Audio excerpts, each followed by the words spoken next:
Howdy, I'm back for my 200th video. I honestly didn't think I'd get this far, but enough of that. For this review, I'm looking at Transformers: Revenge of the Fallen.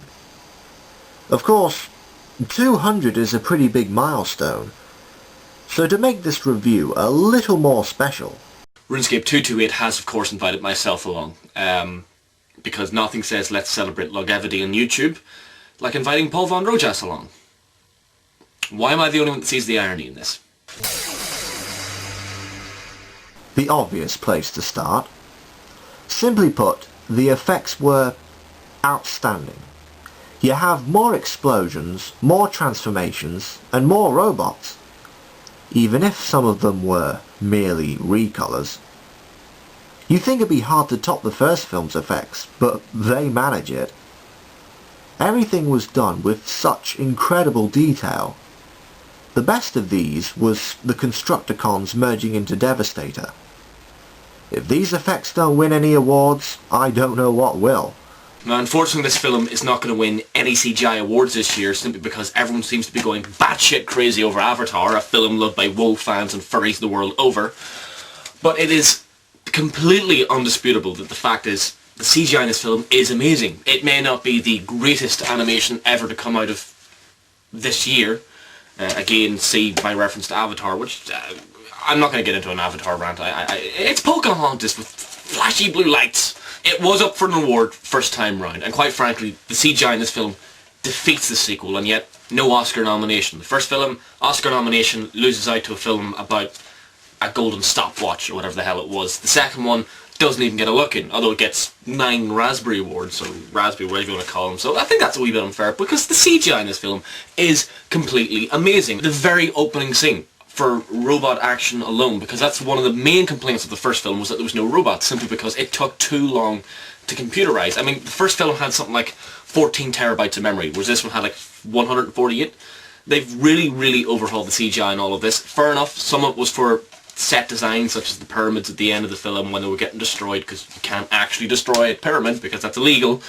But definitely, if you're a huge CGI buff, you need to go see this film. It is definitely one of the best CGI'd films of 2009. I'd actually go as far as to say it's one of the best of this decade, because it did come out in 2009, just before the end of the 20Ks, if you will. And the sound, well, if you saw this in the cinemas, you could literally feel the gunfire, explosions and crashes pumping inside you. It's just an amazing experience. Now, despite all the emphasis of the marketing and the advertising for this film being placed on the CGI effects of the film, the action is really where it lays into its biggest market, because this is one of the best action films you will ever see. There are plenty of battle sequences with lots of robots destroyed, torn apart, blown up. If these were humans fighting, this would be an A-team without question. This film, from the onset, is nothing but pure action. We get a little bit at the start explaining the Fallen's background, and then boom, action. There we go. Prime's jumping out of a plane, the twins are splitting up and coming together. Sideswipe does the only cool thing he does in the film, but it's so cool you will remember the character. Everybody loves Sideswipe for doing essentially nothing. Although, I felt the fight in the desert went on for a bit too long, and it could have been cut down a little. If anything, the final battle between Optimus and the Fallen should have been longer. It just didn't emphasize the Fallen's badassness enough. Other than that, it was cram-packed with action. The point is, this film could have been done without the CGI. It could have been done using animatronic puppets or even in an animated style. And the action, if it had been halfway decent, would have still made this film worthy to go see. However, you can take halfway decent and stick it right up a hole where only a catheter or kinky girlfriends would dare explore, because the action in this film is absolutely amazing. I'm holding the box upside down. It just grabs your balls. It is really a switch off. I hate, like as many people know, I'm a huge Transformer fan. I'm reviewing a film for another Transformer reviewer. We both review Transformers. It's an occupational hazard. We'll go that far. I won't impress many people with this collection. But the point is that I'm a huge Transformer fan. There's many other people who are huge Transformer fans, and they're sitting going, there's not enough character development. Did you watch the Generation 1 cartoon? It made no sense. This doesn't need to make sense. It has Optimus Prime parachuting out of a plane. Does that sentence make sense? Is that a sentence that you're going to hear in an everyday conversation? No. But seriously, if you're a huge fan of action films, it isn't going to replace Die Hard as your Christmas #1 or anything like that, but it is definitely worth a look in. Amazing CGI, even better action. I'm not going to go in depth here because that would take forever, but I feel that this was one of the film's weakest points. Oh, don't get me wrong, it's still a decent story. There's just something I'm not clear on. I mean, someone has pointed this out, and I'd have to agree with him. These primes sacrificed themselves to form a tomb that protected the Matrix's leadership on Earth. Wouldn't it have made more sense to hide the Matrix off the planet, so the Fallen wouldn't know where to find it? Maybe I was just overwhelmed by all the action and all the effects and I missed something, but I'm still confused. Now I'm going to agree with RuneScape 228 here and agree that the plot is probably where this film comes down a bit. I mean, I'll give you an example. The one thing that really annoyed me with this film is this whole idea of a prime can only kill a prime. Well, it's more a prime can only kill the fallen. Which kind of, now I know I'm very good at getting around, I'm a very good retconner. I'm someone who sees a problem and comes up with a solution. And I can easily retcon this, but for someone who doesn't, right, you shouldn't have to retcon this. You should take what's said in the film at face value, because many people are going to see this who aren't huge fans of the franchises. They just thought it was a kick-ass film. And so you get this thing where the Fallen's like, only a Prime could defeat me, and it's like, well, Megatron was kicking the crap out of Prime. Right, so if Prime's all-powerful, and Megatron can kill Prime, surely Megatron could slit the Fallen's throat. But apparently he can't because he was never a Prime, although that doesn't make sense either because him and Prime are both brothers and they're both of equal descent in the first. It's confusing, and this is the problem with the plot. It was written by two scriptwriters who generally didn't give a crap. Love Orsi and Kurtzman all you want. I am glad they're off Transformers 3 because they just had no interest. Amazing scriptwriters. I'm not going to deter from that. I saw Star Trek. I'm not a huge Star Trek fan and I loved the film. But they had no interest. People keep giving Bay the bad name. Bay knows where the selling point of this film is. It's on amazing effects and great action. For Transformers 2, they really need to pick one. Either go for character development and pick a small group of characters, as similar to Transformers Animated, focus maybe 5 or 6 robots of each side, and then tell their story in the third film and how it's the end of the days of their battle on Earth, whatever, or just go all out with the action, because we don't necessarily need the Notebook with Transformers in it. We need Die Hard with Transformers in it. We need, I don't know, Die Hard 4. I can't think of any other action films than Die Hard at the minute. I probably shouldn't have watched it last night, but you get what I'm saying. Essentially for TF3, get in more character development or get in more action. Don't pussyfoot around with this whole only a Prime can kill a Prime bullcrap, because that just, it kind of makes you think back to the Armada days when the new character would come in and he'd be all powerful until the new, more powerful character came in just to sell toys. Don't watch this film for the plot. Watch the film, not for the plot. Well, most of the Autobots didn't do much, including Jolt and Sideswipe, who I thought were pretty cool additions. Optimus Prime, on the other hand, kicked ass, particularly in the fight sequences. Bumblebee was okay, but he was pretty amusing at the beginning. I'm a bit lukewarm on Skids and Mudflap. Wheelie was surprisingly funny, more like Beast Wars Rat Trap than anybody. And Jetfire was a good Victor Meldrew, shall we say. Characters in this film. Nope, nothing wrong here. The characters in this film came across, I would go as far as to say, as a bit monochrome, a bit linear. But then again, you don't really expect anything else from Transformers fan. To bring up an earlier argument, Transformers never really was that deep. I think the deepest it ever got was in Season 3 of the original Generation 1 cartoon, and even then, it was a wee bit... It was more hinted at, along the lines of maybe 1 or 2 episodes where Cyclonus and Ultra Magnus kind of made references to each other being warriors of virtue or some bollocks like that. But arguably one of the characters that came across well, or one group of characters, were the Decepticons. The first film was an awful lot of Autobots, an awful lot of humans, the human soldiers. In fact, there's probably a little bit too much of the human characters. But in Bay's vision, the Decepticons were not to have many lines because he wanted to become more monsters. And I think what Bay has done second time round is give them character, which kind of, I don't know, even in Transformers, even though I'm trying to suggest that Transformers is more about the action than it is the plot, I still don't like the idea of someone doing something evil because they're just trying to do something evil.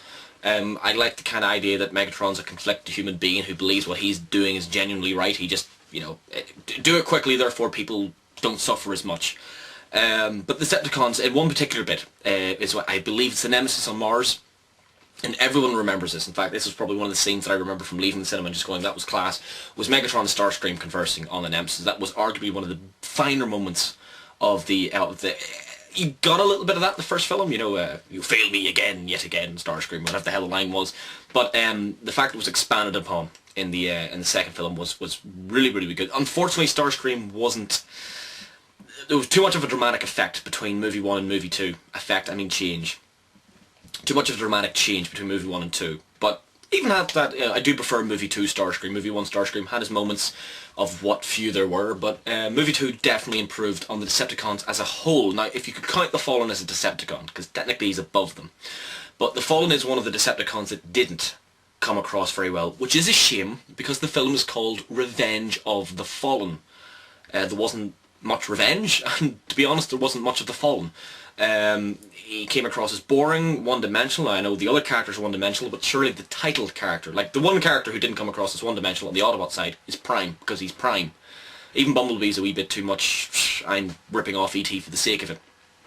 Whereas Prime is Prime, We got to see the violent side of Prime in this film. That's something we never would have guessed he would have been like from the first film. It's all, I will sacrifice myself, and then it's all, bitch, please, give me your face. Whereas, the Fallen for a titler character, I don't think he appears till halfway through. And really, by Revenge of the Fallen, they mean we need a reason for all of this to happen, which is why the Fallen's there. So, I don't know, call it Transformers 2. Apparently we weren't allowed to call it Transformers 2 back in the day because it was Transformers Revenge of the Fallen because it was so different from the first film. But yeah, I'm just going to stick with Transformers 2 because the Fallen was quite frankly boring. As for the humans, well, Sam was alright. Leo I'm not a big fan of because he didn't serve any purpose beyond comic relief. Apparently he'll have a bigger role in the sequel. And Sector 7 Simmons was a little better this time. Better in that he was more likeable. Another character who I could live without is Michaela. Now don't get me wrong, I'm not as hard on the Michaela character as many other people. I know what she's in the film for, I know what she's trying to do. But to be honest, in the first film, I could kind of take that. I could kind of take the whole, I'm a hard-ass bitch. But I grew up in a generation where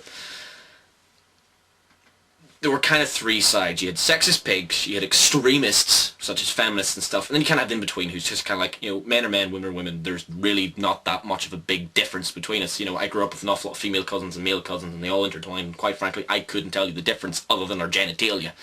And Megan Fox is really there so more women will go, oh, I'm going to see Transformers with my girlfriend or boyfriend or whatever. Girlfriend, that's kind of hot.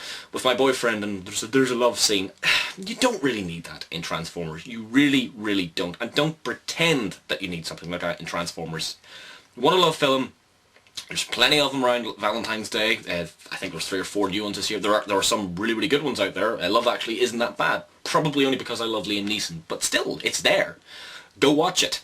But no, please keep Transfer. If there's going to be a bit of a love thing, fair enough, but we don't need to dedicate half the film. Like the pretender part, kind of didn't need that because that was really just to set up this argument between Sam and Michaela, which lasted all of about 15 seconds anyway. But I'm not saying we necessarily need to get rid of her. I currently couldn't give a crap either way, but less of it, less of Michaela. Let's just keep her as what she is, which is a set of tits that is there to make Prime look slightly more cooler. One thing I did like from this film, which many people don't like, Sam's parents, Ron and Judy, I think the names are, sorry, I just know them as Sam's parents. I kind of like that cheap humour. I do. It's a guilty pleasure of mine because I love wit. I absolutely enjoy wit. Anytime I write something, I like to try and put wit into it.